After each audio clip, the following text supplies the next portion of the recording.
O milagre da multiplicação dos pães, dia 13 da nossa série de vídeos Conhecendo Jesus em 40 dias. Jesus e seus discípulos estavam em um local deserto descansando até que ele avistou uma multidão vindo ao seu encontro. Identificando que aquele povo precisava dos seus cuidados e dos seus ensinamentos, Jesus recebeu aquelas pessoas. Após passar algumas horas ensinando e curando aquelas pessoas, os discípulos vieram avisar Jesus que já era muito tarde e que ele precisava pedir para o pessoal ir embora. A preocupação dos discípulos era porque, por se tratar de um local deserto, distante das cidades vizinhas, aquele povo precisava sair a tempo para poder comprar alimento, porque eles foram até Jesus, mas não levaram nenhum tipo de comida. Então, Jesus pediu para que os próprios discípulos comprassem um pão, mas eles disseram que o dinheiro que havia não era suficiente. Um outro discípulo, chamado André, conseguiu juntar 5 pães e 2 peixes e entregou a Jesus, dizendo que aquilo era tudo que havia de alimento. Jesus, então, pegando a cesta com os pães e os peixes que eles haviam conseguido, levantou aos céus e deu graças a Deus pelo aquele alimento que eles tinham.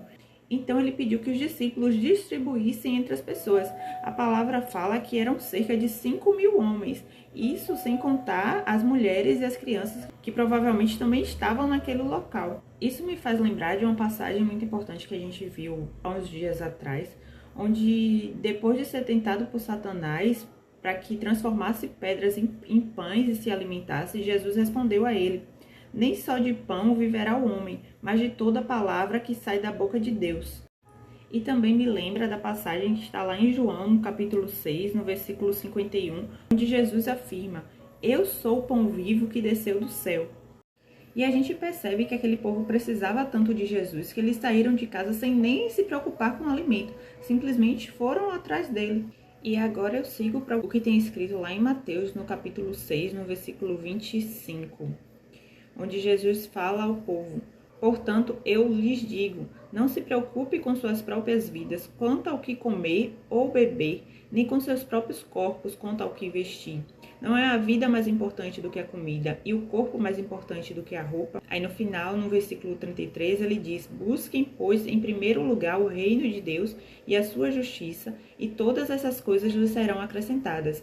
Então o que a gente viu aqui foi que o mais importante para aquele povo era a presença de Jesus. Eles colocaram a presença de Jesus em primeiro lugar. E nós vimos se cumprir aqui a promessa que Jesus falou, onde todas as coisas serão acrescentadas quando você buscar o reino de Deus em primeiro lugar.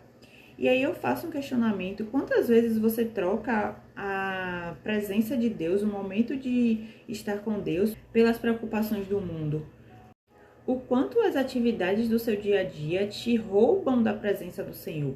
Pode ser que você muitas vezes dê a desculpa de que não vai até uma igreja porque não tem tempo ou porque chega cansado do trabalho. Você pode até mesmo dizer que não tem tempo para ler a Bíblia porque você sai muito cedo, chega muito tarde. Quando chega em casa tem muitas coisas para fazer. Então a nossa preocupação não deve ser apenas com o trabalho, não deve ser apenas com as coisas do nosso dia a dia.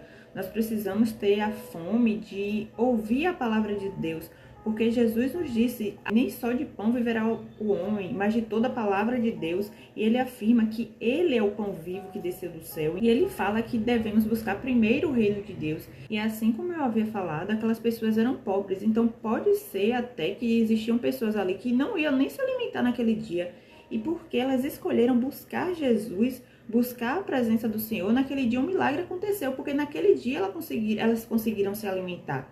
Então a gente vai ver que muitas vezes o milagre só acontece quando estamos na presença do Senhor. E para finalizar, eu quero deixar um questionamento para vocês poderem refletir neste dia.